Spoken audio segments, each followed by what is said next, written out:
दूसरा अध्याय। देवराज को शिवलोक की प्राप्ति, चंचुला का संसार से वैराग्य। श्री शौनक जी ने कहा, आप धन्य है सूत जी, आप परमार्थ तत्व के ज्ञाता है। आपने हम पर कृपा करके हमें बहुत अच्छी कथा सुनाई है।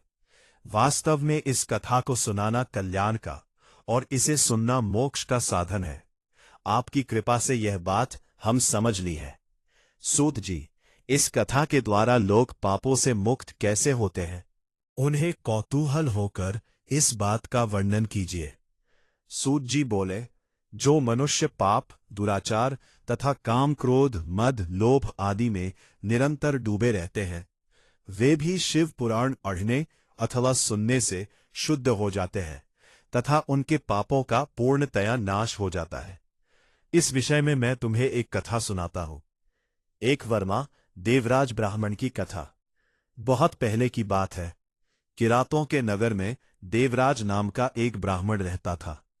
वह ज्ञान से दुर्बल, गरीब, ऋण लेने वाला तथा वैदिक धर्म से विमुख था। वह स्नान संध्या नहीं करता था तथा उसे वेद शास्त्रों की बातें अच्छी नहीं लगती थी। वह बिना दान किए भोजन करता था। उससे अनेक मनुष्यों को मारकर उनका धन हरण कर लिया गया था। उसे मदिरा और मांस खाने का शौक था। वह धर्म के काम में नहीं लगता था। वह व्यभिचारी तथा अत्याचारी था। एक दिन वह बहुत दुखी था। देवराज किसी कार्यवश दूसरे प्रयोजन से जा रहा था। तब उसने एक शिवालय देखा जहां बहुत से साधु महात्मा ठहरे हुए थे। देवराज वहां ठहर गया। वहां रात में उसे उस साधु के पास बैठे बैठे नींद आने लगी। वहीं पर एक ब्राह्मण कथा, शिव पुराण की कथा सुना रहे थे। उस रात देवराज ने ब्राह्मण के मुख से शिव कथा को निरंतर सुनना शुरू किया। कुछ मास बाद देवराज एक रोग से पीड़ित अवस्था में उसी स्थान पर मर गया। उस ब्राह्मण की पुण्याई से उसी समय शिवलोक से भगवान शिव के पार्षद आ गए। वे कर्पूर के समान उज्ज्वल थे। उनके हाथ में त्रिशूल, गले में रुद्राक्ष की माला और शरीर की शोभा बढ़ रही थी।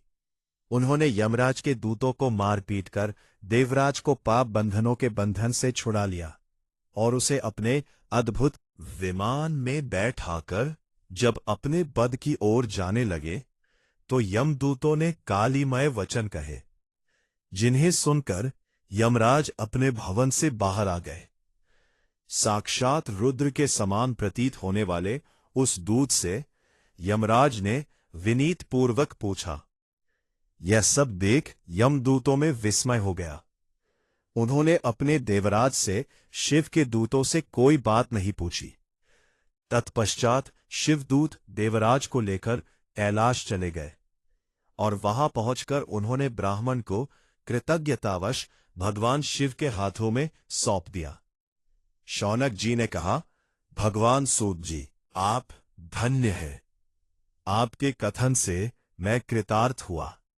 इस इतिहास को सुनकर मेरा मन आनंदित हो गया है। अतः भगवान शिव में प्रेम बढ़ाने वाली दूसरी कथा भी कहिए।